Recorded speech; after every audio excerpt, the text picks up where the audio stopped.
I mentioned earlier, and somebody asked this question of how you go about sorting and organizing emails, after you've archived them. And a lot of times, I know that for the years and years that I used Outlook, I would drag emails out of the inbox and put them into a folder, and that created a problem for me, which is what specific folder do I put them in. So, for example, it turns out that emails I get from Brian Sawyer are really important, and I might have a really important folder in my Microsoft Outlook account.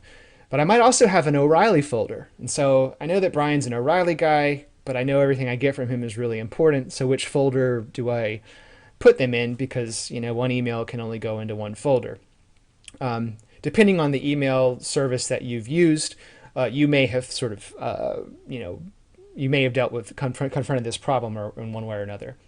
But with Gmail, Gmail doesn't even have folders. It has labels. And the difference between a label and a folder, well, there's a couple of differences. But the most notable difference in this context is that you can apply multiple labels to a single folder. So, for example, if I wanted to click over here on this, I'm gonna minimize my chat window and look at 5 more. This little drop box here, I can do create new label, and let's say I want to create a label for really important, and then I can create another label for O'Reilly. And actually see these labels over here in the side. And if I click on priority, or if I click on really important, it will show me the emails that I have tagged really important. And there's no conversations yet marked as really important. When I clicked on that button to show me all of the emails that are really important, it actually put something in this search box here. And this is sort of foreshadowing something that, well, actually, I was going to teach it later on, but I'll just go ahead and show you. There's an advanced searching syntax, and this basically, as you can probably guess, is label : really important. Shows a list of emails that are marked really important, that have their label marked really important. Now, if I typed in sort of from : Brian, it'll give me a list of all of the emails that Brian has sent me. And all these emails happen to be from Brian Sawyer, but if I had 15 different Brians, they would all show up here. And so now that I have a list of emails that are just from Brian Sawyer, I can see that some of them are in the inbox, some of them aren't. One of them is marked priority, one of them isn't. 3 of them are starred, 3 of them are not. If I want to apply the label really important to all of the emails that I received from Brian, I can click on select all, and I can actually, go over here and click on labels, and then click really important, and it will apply the really important label to all the emails that I received from Brian. And if I want to, I can add another label. I can click on O'Reilly, and now I have O'Reilly and really important, both of those labels applied. So imagine the emails that you have inside of your Gmail account, rather than being archived in specific folders, just being archived in an enormous big bucket where you have the ability to tag them with labels as you see fit. And as you just saw also, it's pretty easy to go back and take emails that are already in your 8 or 25 gigabytes of space and apply labels to them. Now, I don't want to necessarily get in the habit of having to apply these 2 labels anytime I receive anything from Brian.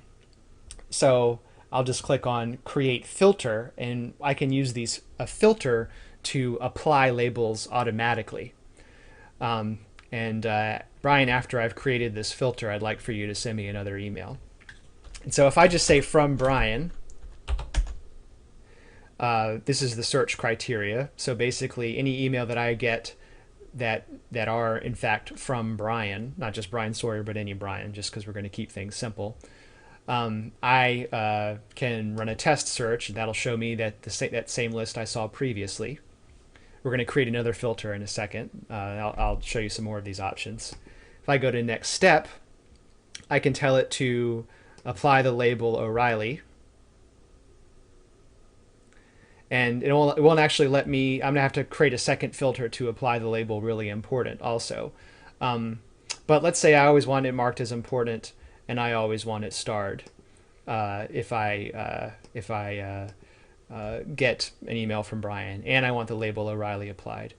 If I was, you know, a lot of times if you get email from a person or from an organization that you don't necessarily want to unsubscribe from, but you don't necessarily want to see it in your inbox, you can click on the skip the inbox button. I have a whole bunch of filters from listservs that are set up to skip my inbox.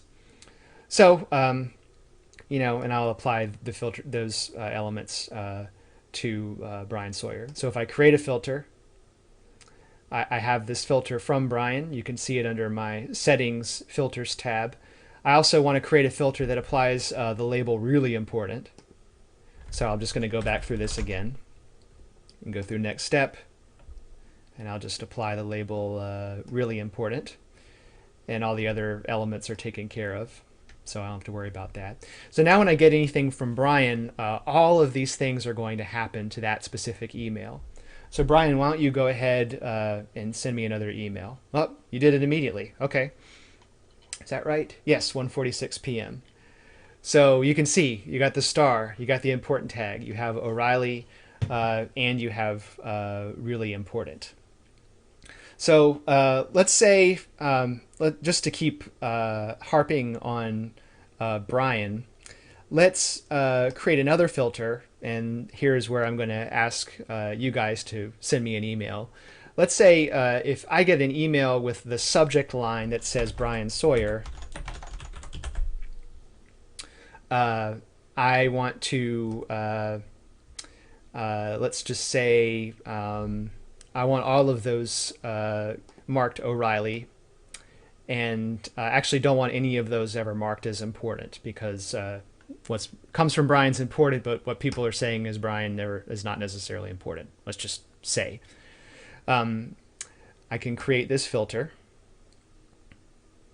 So why don't all of you go ahead and send me an email to michaelmilton@coffeekooks.com with the subject Brian Sawyer. You don't even have to put anything inside of the email itself.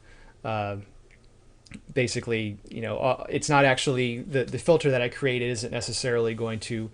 It doesn't need to search through the email. It doesn't actually care who's sending me the email. It just is only looking in the subject line. So I'm clicking on reload to see if anybody sent me anything. So here we go. We have you know, two emails that I just received. One from Sarah, one from Karen. You know, and both of them are diverted from my important and unread area. The tag is applied of O'Reilly, and you know, they're contained in the everything else box. So, you know, this basically, it's kind of a different way of dealing with of managing and organizing email. Gmail has its own sort of grammar. Oh, here we go. There's like everybody, a bunch of people.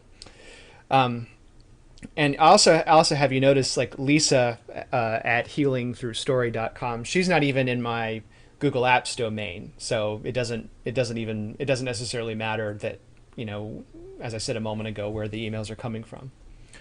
So so you know, this is sort of a different grammar, as I was saying, to managing email inside of Google versus dealing with email that came from other places. But you know, once you sort of get the hang of the Google world, I find this extremely quick and intuitive.